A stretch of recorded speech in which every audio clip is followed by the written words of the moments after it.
Ce qui ne veut pas dire que la personne est guérie. Hein. Ça veut dire juste qu'on a enlevé l'état, ce qu'on pourrait appeler inflammatoire, en tout cas la tension sur la zone abdominale, qui est certainement une des sources du problème. Mais ça, le patient, il peut le tester tout de suite. C'est-à-dire que moi, je palpe, je traite un point d'acupuncture, je repalpe, il n'y a plus de douleur. Mais c'est tout de suite. Ouais.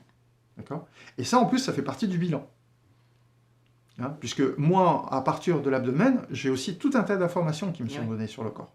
Puisque toute la fabrication de l'énergie dans le corps dépend de ce que nous mangeons et comment, surtout, nous le digérons. Donc, les Japonais appellent ça le hara, donc l'abdomen. Et c'est l'outil de diagnostic, d'ailleurs, majeur en médecine japonaise, hein, d'ailleurs, qui est issu de la chinoise. Mais ils ont, sur le plan de la palpation abdominale, les Japonais ont poussé le raisonnement des fois plus loin encore. Très loin même. Ils sont très très loin. Ils sont super forts. Ouais. Le raffinement japonais, hein, c'est pas ça. beau, hein. Il y a un thérapeute qui ne pratique que le massage du ventre. Ouais.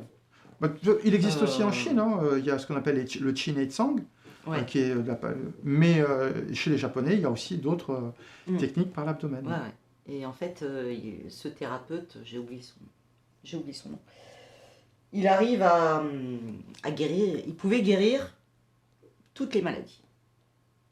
Voilà, c'était... Mais avec quand même autotraitement de la personne tous les jours. De toute façon, on est toujours responsable de notre carcasse, hein, je vous le dis. Dans le Tao, c'est ça, hein, c'est qu'on est responsable de nous. Hein. Le thérapeute, il peut donner des recommandations, il peut aider à débloquer un certain nombre de choses, remettre la personne sur pied. Mais à un moment donné, si on continue toujours à consommer des aliments qui ne nous conviennent pas, qu'on est toujours avec des gens qui nous pourrissent la vie, un cadre professionnel qui nous stresse à mort, je veux dire, si on ne change pas quelque chose dans notre vie, aussi bon soit-il, le thérapeute, il peut vous faire prendre conscience, en fin de compte, de ça. Moi, j'ai eu des gens qui ont eu des déclics. Mais, par exemple, je connais des gens qui travaillent dans la finance. Bon, il y a une rentrée d'argent importante.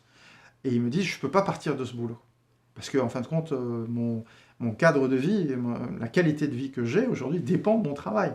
Oui, mais par contre, ils vivent avec des gens qui leur pourrissent la vie du matin au soir. Donc, c'est des gens, je n'ai pas de miracle pour eux. Je peux que les traiter de temps en temps pour détendre leur système nerveux et leur permettre de supporter, en fin de compte, le cadre dans lequel ils vivent.